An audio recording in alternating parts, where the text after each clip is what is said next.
Welcome, everybody, to the A Little Less Fear podcast. I'm your producer and host of the show, Dr. Lino Martinez. This is your motivational podcast of people's incredible journeys. Oh yeah, let's do this.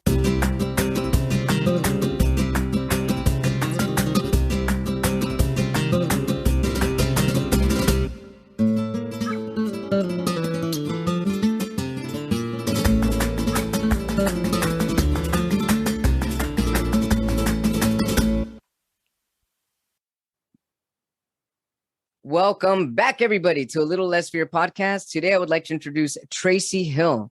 Traci Hill is a coach who specializes in helping people heal physically by raising vibrations and releasing negative emotions and attachments using subtle energy. I'm really curious about this. What is subtle energy? What does raising vibration mean for all the people listening for the first time? But before we go into that, what brought you into this incredible journey that you are currently in? Hello, Lino. Thank you for asking. Well, back in 2000, I was finishing up my master's degree in kinesiology, and I wasn't feeling well. And I got diagnosed with multiple sclerosis. And, of course, this took a little bit of time to understand what was happening, but I was like losing feeling. I was like falling asleep. My whole right side would go numb. I had all kinds of issues happening. And when I got diagnosed, the doctors told me, you're going to be in a wheelchair the rest of your life if you don't take medication. And I was like, that doesn't sound good.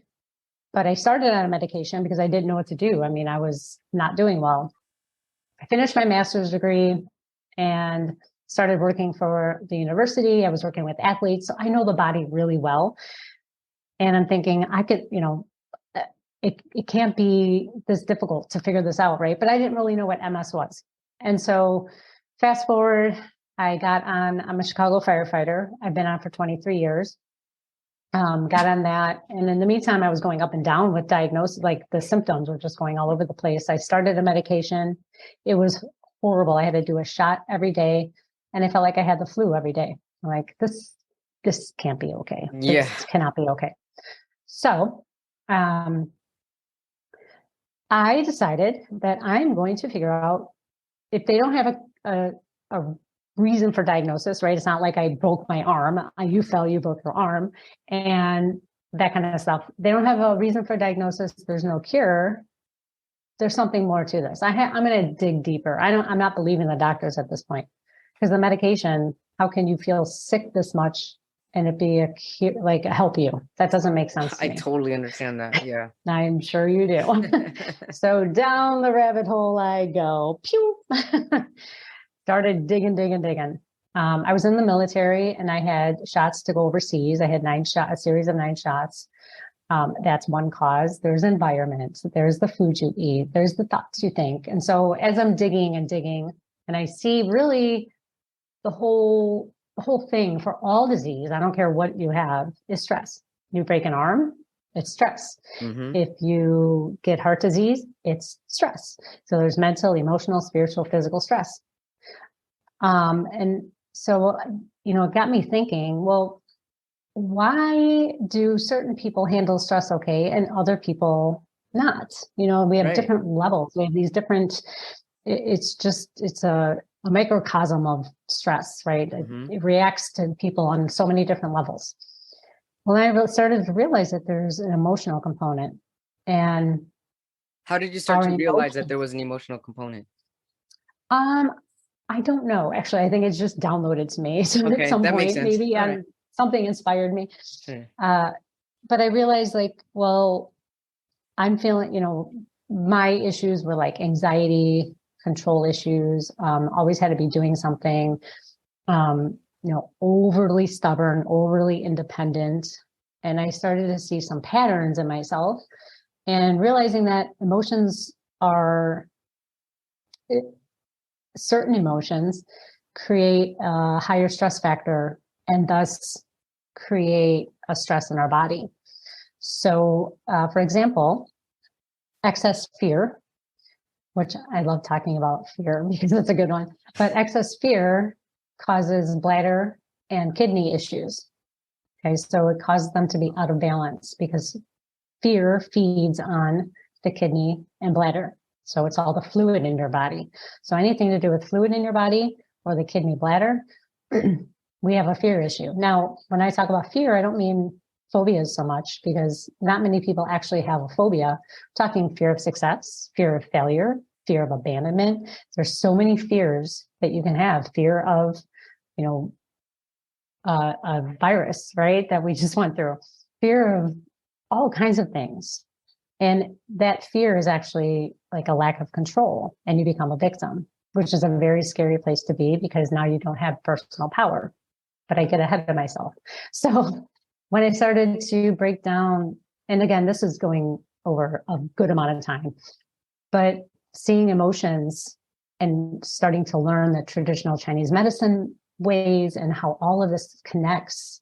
And then I realized, well, you know, they're saying that my brain has lesions and that's what's causing the numbness on one side.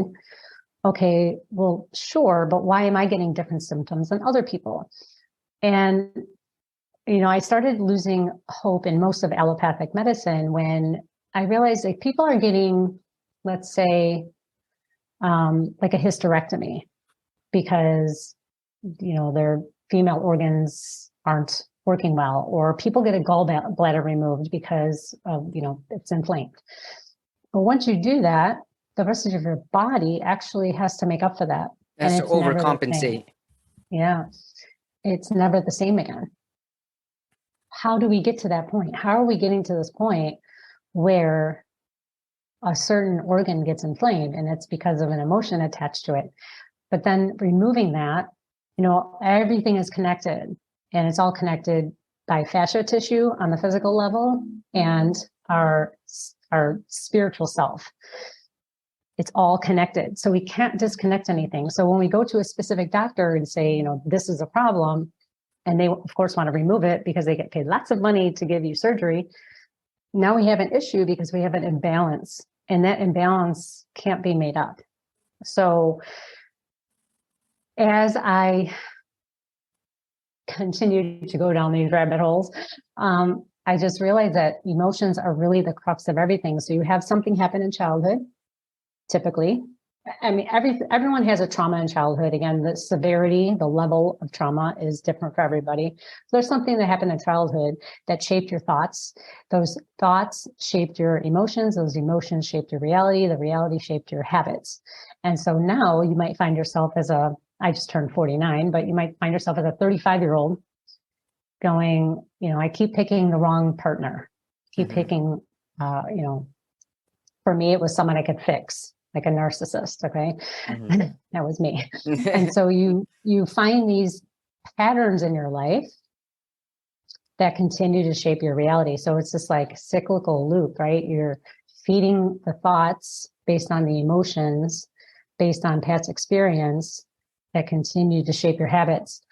And it's a self-feeding loop that is very, very difficult to get out of if you aren't aware of, you know, why you're having it, what's happening. It's a If you're not aware of self-sabotaging your loop. emotion.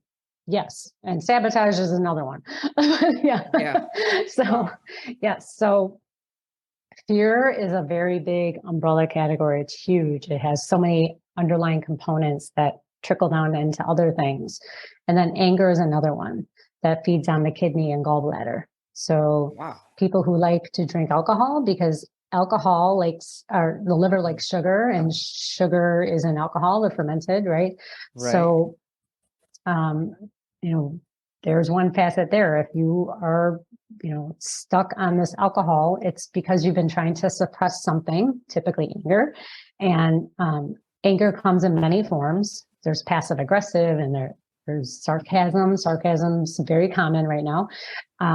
All different forms of anger. But if you find yourself needing sugar or crunchy, salty snacks, there's anger. And so I see these patterns in people. And again, this took years, but I can see patterns in people based on how they drive, how they hold themselves, their voice, so long as they haven't had voice surgery. I can tell by voice, I can hear the subtle tones in a voice and know where they're at. I can know if they're not just lying or telling the truth, but where they're really coming from, where their emotions lie. That's incredible. So it's just, yeah, like you, I just became very observant and really wanted to understand the human psyche. Like I love psychology, but I knew that there's something more that psychology isn't covering, right? So there's this whole energetic body, and that's kind of where I fall into. And so, I was initially doing health and nutrition, fitness and nutrition coaching, but my clients weren't adhering to things. And I'm like, why aren't they adhering? Why aren't they just doing the program? So then I had to get into the psychology again. So it's like the whole, it's not even just psychology, it's the mindset, the conscious mind is not attached to the brain. The brain is just an input output. The consciousness is coming from something outside of your physical body that's represented within the physical body. And that is what we call downward causation. It's like you get a message up here, a subtle energy message, and it trickles down and it becomes part of your physical reality. So if you're constantly thinking thoughts that are out here, right? Your thoughts are in this space that are out, it's outside of your physical body, really. It feels like it's inside your head, but it's really not. Right. I'm not worthy. I'm not worthy. I'm not worthy. Well, that becomes your physical reality. I'm not worthy. So you create situations that show that you're not worthy because your ego wants to show that it's right. Your ego loves to be right. So your ego will prove to you that, yeah, you're not worthy. And so it's just becoming aware of these patterns can get you out of the patterns you don't want.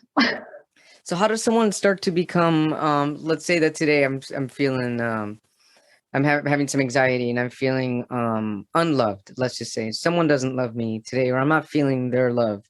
What can I do at that point, or anybody in that point at that situation to, they have this awareness, okay, I'm feeling this feeling. It's probably not true, but how does someone actually shake it off? Well, so it doesn't happen right away.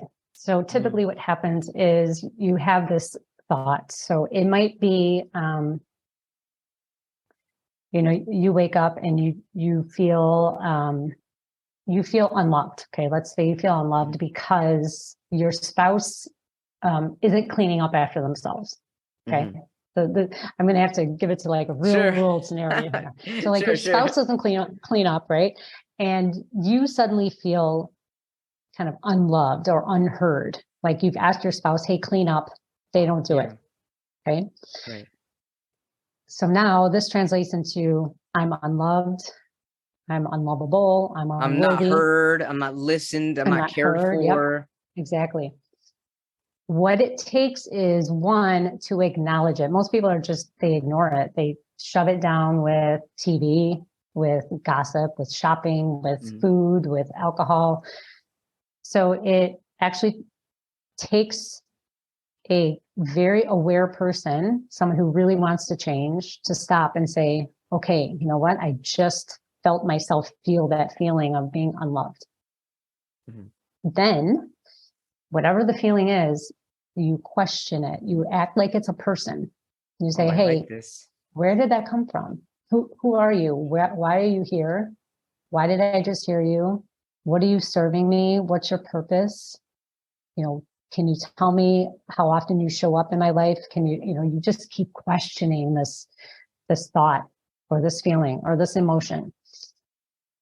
The more you do that, the more you become fully aware of yourself. But it does take, I'm going to say silence. I always hesitate to say go meditate because people are like, oh, meditation. Yeah. Because it's difficult, right? Right. Just sit on the couch with nothing stimulating you. No TV on, no music in the background, no words in front of you, no phone.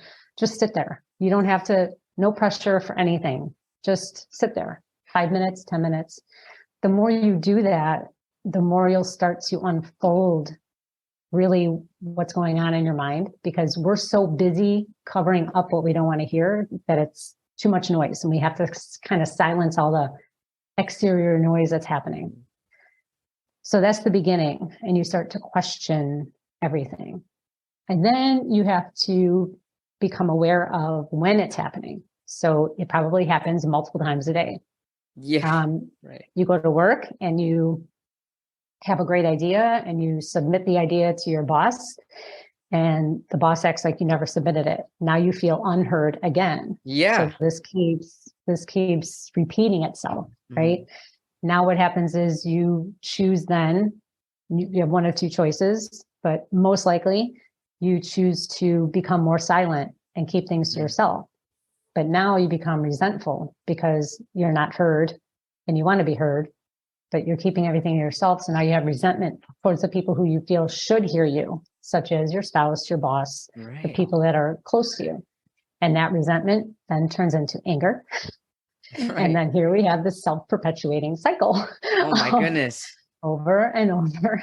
And you just keep proving to yourself that what your subconscious thoughts are true. So when it starts to repeat itself, that same loop, the boss doesn't answer your email or your idea, and you start to feel unheard and unloved again. Should somebody at that point, is it best for them to go back and start asking themselves those same questions? Why are you here again? What is your purpose for coming up in my mind? I see you. What do you have to tell me about this? You just kind of go back and start asking the same questions. Yes, because then the more you do that, the more you can stop on the spot when it's happening. So I'll give you an example. And this happened, a couple of years ago. It's kind of funny. So I had a really big thing with impatience. I was impatient, and that's part of a control thing. So, standing in the line at the grocery store, and this is like, I think during the beginning of the pandemic, maybe right before. And of course I got in the longest line, and I was about to just be like, I was like, I don't really have angry outbursts at all, but I was about to like explode. Like, are you kidding me? But then I stopped myself and I'm like, oh, there's that thing I don't like. I don't like that thing, that impatience, right? So I had to talk to myself, standing in line. I'm talking to myself, kind of like quietly talking to myself, like, what's going on? What's happening? You're impatient. Okay. Oh, I see. Okay. The universe is saying you need to work on your patience. Okay. I see. So it was it took me like less than a minute to work through this. And then, okay, you're showing me that I still have patience to work on. I'll stand here and I'll either make a conversation or take care of something in an email, whatever. Right. Got it. So then the next time it happened, because the universe is going to test you. Not like it goes away right away. Right. I got tested a couple days later back in the grocery store, and I just laughed. I was like, oh, that's funny. Like, I was literally like, this is funny. Yeah, here we go again, but this time I got it. Yeah. So now it's kind of like a running joke. Like, I actually got in line the other day. I go, no, we're in the longest line because I'm in it. It's good. And I just had a conversation with these people behind me. We had a great conversation. Time went by fast. It was all good. So it's not going to go away fast. It's not easy. It's simple, but it's not easy. It's something that takes serious dedication to want to shift and, focus on making the choices that align with you rather than what you've been continually doing. Because, the definition of insanity, doing the same thing over and over, expecting different results, right? So we want to make choices that create different results, because that's how we change. But honestly, most people are afraid of change because they're comfortable with where they're at, even though it's not where they want to be. It's familiar, and security is in that familiarity. But once we start shifting, there's a shift in our safety, which is the root chakra. Right. And then we feel like the shake in a foundation, and it's like, whoa, what's happening? And so you want to kind of like suck yourself back in and go back to what you knew.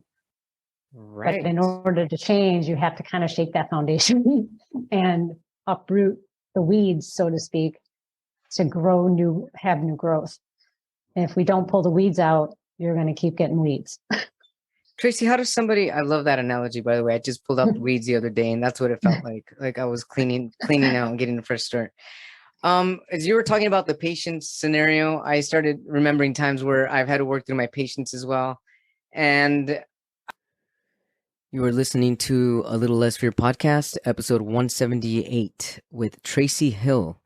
Incredible. If you love this discussion as much as I do, feel free to take this conversation to the Uchi app, UCHI. It is a social connection app where we can discuss this topic at hand and answer any other questions that you may have.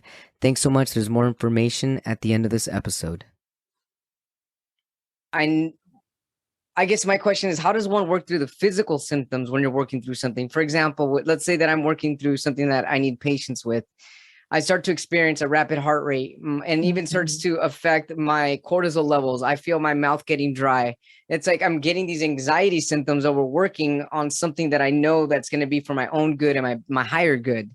So how does one shake off the physical symptoms when they arise? So there's very simple things. And it's funny because I always mention the free and simple things and people won't do them because they're free and simple. Breathing, like just becoming fully aware of your breathing. You don't have to do any kind of specific breath work. It's literally just being aware of the breath going in and out of your nose. Simple, right? Super simple. Does not take much. Everyone can do it. You could teach a 2-year-old to do that.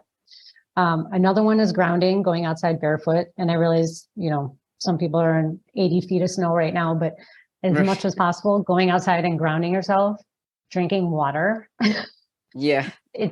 It's really just, it's slowing down and just being aware of your own presence. Sometimes I love that. It just like clapping your hands in front of your face. Yeah. Snapping your fingers because it makes you more aware of what you're doing with your body instead of going through the regular channels of fight or flight and all that stuff. But it takes practice before you get into that scenario, because if you don't practice going into that scenario is going to suck you back into ego. So you have to practice these things like being aware of your breath, being aware of your body. You can even just do a body scan, like, okay, just feel my hand, feel my left hand, feel my right hand, feel my feet. Because if you don't practice it when you're in a calm state, it won't happen in an anxious state or a fight or freeze state. Yeah. So it takes practice, but it could take 30 seconds multiple times a day and that's it. And you don't even have to do anything. You just be aware. If you're driving, be aware of your driving. Don't be texting and doing this and doing that. Right. Feel your hands on the steering wheel, feel your feet on the pedals, feel where you're at in space and time. If you're brushing your teeth, really be aware of your teeth while you're brushing. It doesn't have to be anything dramatic or like over the top. Again, it's free and easy and simple, and can be so quick. But the more you do it, the more you practice it, like chewing your food slowly, really tasting the food. That's one I still is focusing on because that's a hard one for me. But just creating the awareness so that when you get triggered, you aren't flying off the handle for a long time. You're still going to probably go into a fight or flight, but hopefully within 30 seconds to a minute, you can kind of come back and go, okay, wait, let me breathe. Let me be aware of my body right now. What's happening? Even if your heart rate does spike up, just be aware that my heart rate is going high right now. Just be like, oh, look at my heart rate is going high. And that's just an awareness. No judgment. No, don't beat yourself up over it. Just be aware. So being as present as possible right here, right now, hear it, touch it, smell it, face it right in its face, stop it in its tracks by being as present as possible. Mm-hmm. I love that. I'd like to talk about a couple other things that I see that you're an expert at here. One of them is vibration, raising vibrations, and also ancestral healing or ancestral trauma. I guess while I'm thinking about these, I'm wondering, when somebody finally is able to release a certain anxiety or a certain fear that's either derived from this life or ancestral, does that ultimately raise your vibration, or can you also raise your vibration in other ways, not necessarily from healing from these traumas? You can raise it multiple ways, which is awesome, right? Yeah. We'll talk about that first. So raising your vibration. I want to talk about just spiritual bypassing really quick because I've never heard that term, spiritual bypassing. Yeah, you kind of fall, a lot of people, I did too. You fall into this trap of being on the spiritual journey Mm-hmm. and you think you use all of these tools as a way to really bypass your own work.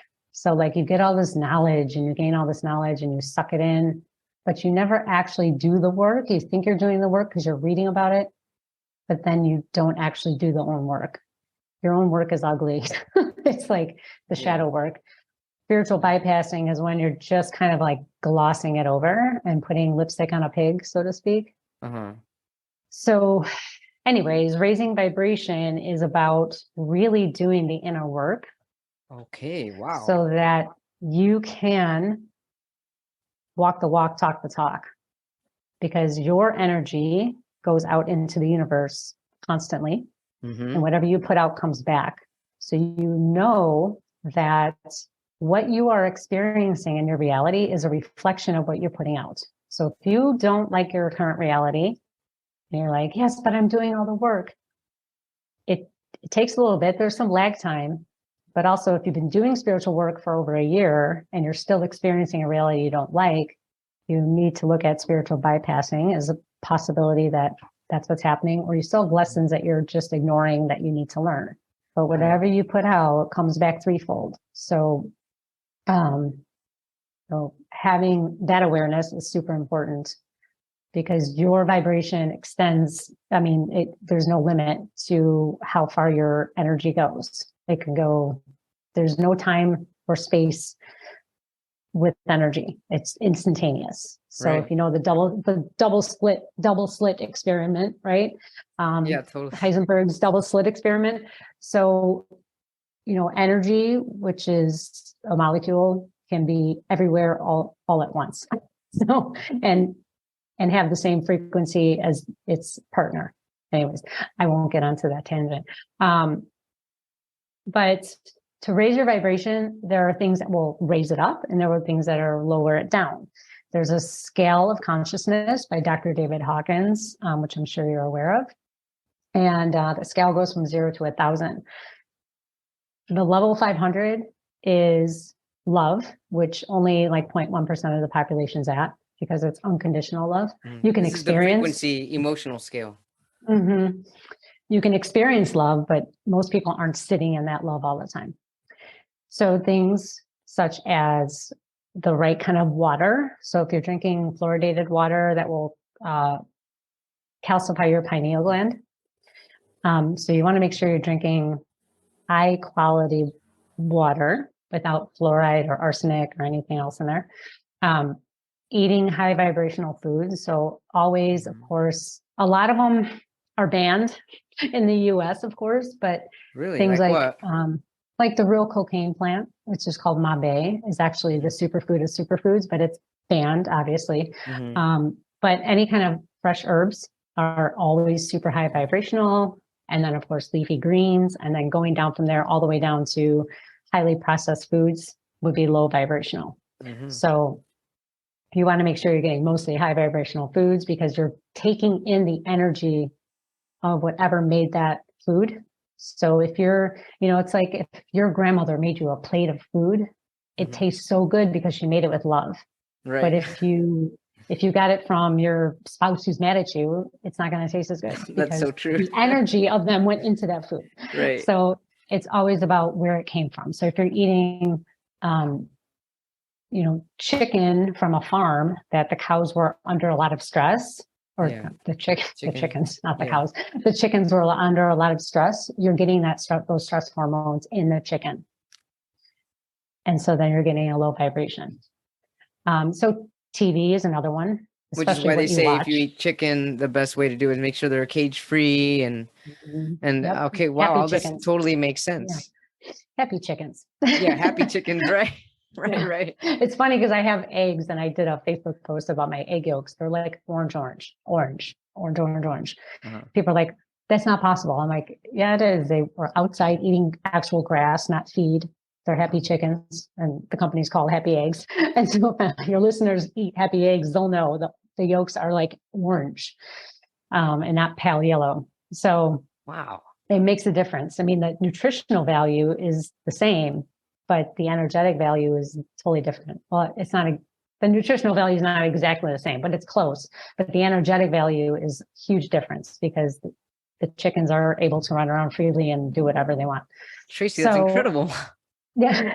So, if you watch the news or read the news or absorb yourself in bad news, that lowers your vibration. But listening to, good stories, and again, not to gloss over, but it's everything you consume affects your energy. And by consuming, I mean with all your five senses: touching, seeing, feeling, experiencing, everything. So if you're in an environment that's toxic, that's going to lower your vibration. If you're with people who support you and love you and, help you grow and give you the accolades you deserve, that's going to raise your vibration. The words you say to yourself. Right. Do you love yourself? I always ask my clients, do you love yourself? And if they hesitate, then I know, okay, this, we have work to do. So you can ask yourself, or even say it out loud to yourself, I love myself. And if it feels uncomfortable, then you have work to do. So all of the things that we consume on every sense level will raise or lower your vibration.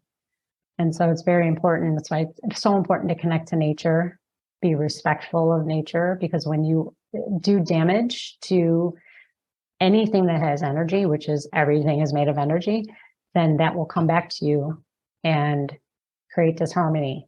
So it's all about keeping your body in harmony. And by body, I mean mind, mental, emotional, spiritual, physical.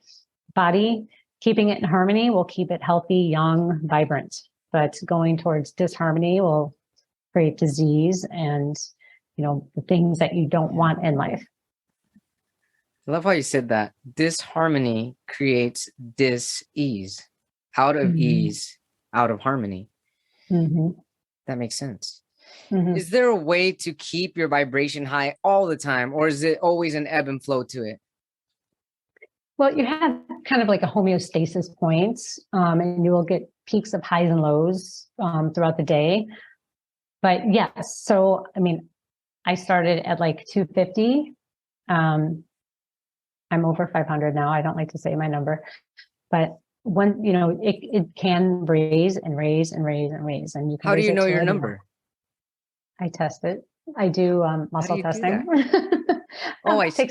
The muscle testing where you can push down on your finger, that type of muscle testing? Yep. But I use my whole body. But yeah, that kind of muscle testing. Meaning where you stand up and you kind of like move back and forth? Yeah. Yep. Okay, interesting. Wow. You can, if your listeners can muscle test, then you just ask what number you're at and find out. So. Could you tell us a little bit more about that? What do you mean ask what number you're at and do the muscle testing? How does that so in order to properly muscle test, you just make sure that you're tapped into yourself and you're connected to your subconscious, because all of these answers come from your subconscious, which is pure thought. And by pure thought, I mean the right answer all the time. Okay. Right. Your logical mind tries to trick you, as well as your ego. So we want to make sure we're tapped into subconscious. Once you're tapped into subconscious, you can literally ask yourself anything. So I do this for clients because I can tap into their subconsciouses. But if you're doing it for yourself, you can say, can I test my number on the scale of consciousness? And if you get a yes, then you can start asking what number you're at. Start at, 200, 300, and then just figure out your exact number, and then you'll know. And then you can ask yourself anything you can think of, anything. As long as like it's using a subconscious question. Yes, so if you use the pendulum for that kind of work, then yes, but you can also use that to connect with your guides, which is different. So I always warn people, if you don't know how to use a pendulum, just use it as like a sway test or muscle testing. But if you're going to connect with your guides, there's definitely parameters, and you need to know how that works before you go messing around, because otherwise you won't get accurate answers. So muscle testing is more for your own individual energy, and something like a pendulum is encompassing more than your own energy. It's your higher self that your subconscious may not be aware of yet. So the answers may not line up. So you have to be kind of aware of the actual questions you're asking. It depends on how you ask them.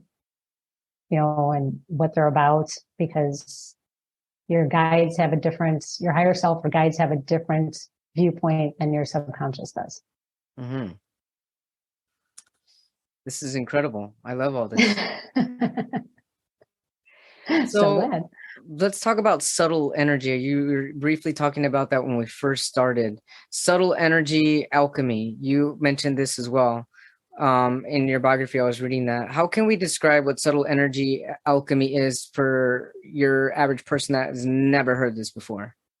Sure. So everything's frequency. Like I said, absolutely everything is made of frequency. Everything. Our thoughts are a frequency. The computers we're on right now, everything sounds a frequency. And when you want to change, you are literally changing your frequency. And some people want to rip the Band-Aid off, and that's totally cool. Most of my clients want something more subtle so that they can carry on with their daily life. They have work and family.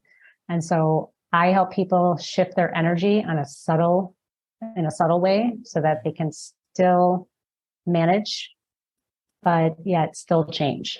So it's not a ripping the Band-Aid off. So my coaching is the jumping off point. It's like when you're really ready to change.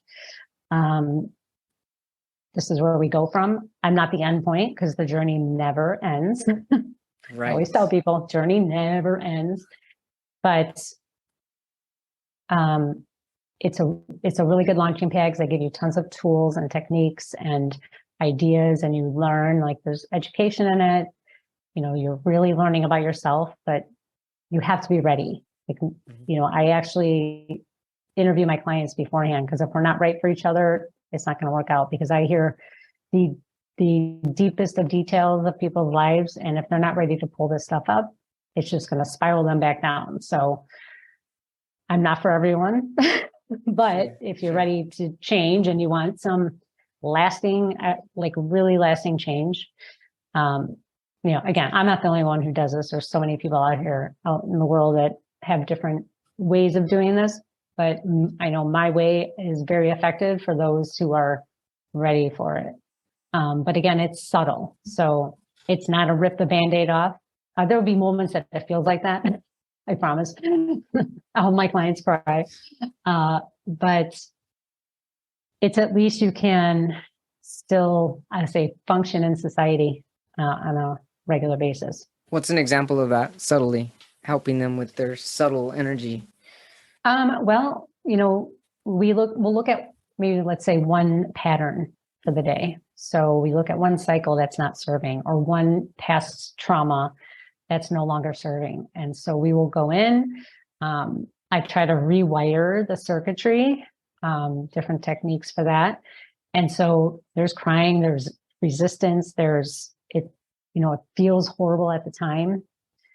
When it's over, so the session's an hour. So when that hour's over, it's like now their mind is going, because now they realize that their whole life has reflected off of the same pattern.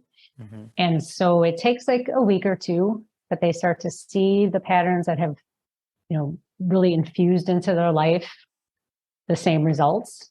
And so it's like, it just takes the subconscious some time to catch up and see, okay, we don't want that anymore. The ego kind of takes a little hit, but that's okay. So it's just this kind of maybe sadness, this grief. You're kind of letting go of something you've known forever, but you don't want anymore. Like a bittersweet ending. So it can take a week, a month to kind of move past this one fully, but it's integrated over that time. So it's not just one big you're done. Right. And so ultimately, once somebody actually goes through that whole grieving process of that pattern that they were stuck on, they raise their vibration. Yeah. Mm-hmm. Yes, that's awesome. Absolutely. Mm-hmm. Traci, this is incredible. And how long do you typically last with your clients? Do they come back weekly, monthly? What is it like for you and your clients? It's a 15-week program, and it's once a week, and it can be done in person or on Zoom. And it includes a lot of tools within each week. There's a book recommendation, and There's also emotional releasing, and I have a frequency scanner that we can check physical stuff. So there's a lot involved. I have not too many people actually repeat, which is great. I have one client who she's doing once every 2 weeks now because she just wants to make sure she's on the right path. So it's very individual, but most people finish and they continue their journey, which is all I can ask for. Right. And I'm sure that's super rewarding for you. And you also raise your own vibration by raising other people's vibrations. Heck yeah. Yeah. Well, it's a win-win situation right there. Mm-hmm. Sure is. Traci, this has been amazing. Thanks so much for all of your wisdom, your incredible energy, for raising my vibration. How can our viewers, our watchers, and our listeners find your program and find you if they need to get a hold of you? Sure. It's consciousevolution.coach or on Facebook at Conscious Evolution Coach. consciousevolution.coach. And that is your website? Yep, that is my website. Traci Hill, everybody, thank you so much for being on A Little Less Fear podcast. Keep raising people's vibrations. Keep your vibration up, and I will do the same. Thank you so much for sharing all of your incredible wisdom here on A Little Less Fear podcast. Thank you so much. Thank you. Thank you for listening to A Little Less Fear podcast. As a special free bonus, I've partnered with the Uchi app, spelled UCHI, for 8 listeners, first come, first serve, to join me in deeper conversation using a private Uchi tribe specific to this episode. Those listeners not randomly selected will receive a free complimentary Uchi tribe to use as they desire. Uchi is a free social app that guides private conversations using a question and answer format. I've come up with a handful of questions about today's episode, and we'd like a small group of our listeners to share their perspectives with each other, and I'll share mine too. Together, we'll discuss our answers and comments over the next 1 to 2 weeks. Register for the drawing using the link in the show notes, and be sure to include the episode's code. The drawing will be held after the episode is live, so sign up soon, and we'll see you in the episode's Uchi tribe.